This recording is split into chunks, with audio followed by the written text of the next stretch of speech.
टाटा वाला gift suit सही है।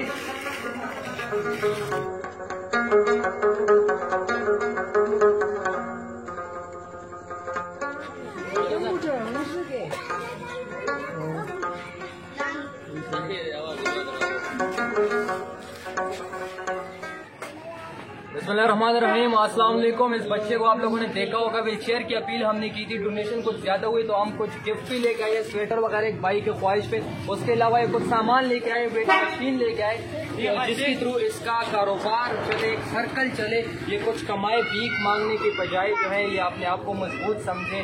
और आप देख सकते हैं ये वेट मशीन से तो हमारा मकसद है वही है कि यहाँ से गुजरने वाले जो भी भाई हो या के जो रहने वाले हो वो इस पे अपना वजन चेक करें और इसको कुछ पैसे दे। माशाल्लाह से आप लोग देख सकते हैं कि पहले दिन ही अभी इस वक्त काम इसका शुरू हो गया और इंशाल्लाह ये सर्कल बढ़ेगा। जितने भी लोग यहाँ से गुजरे सबसे दरख्वास्त है गुलबहार वालों से इसका लाजमी साथ दे इस बच्चे का, और जितने भी देखने वाले इस मैसेज को शेयर करें। हमारी मजीद कोशिश ये होगी कि हम ये छोटे छोटे एफर्ट कंटिन्यू रख सकें। शुक्रिया।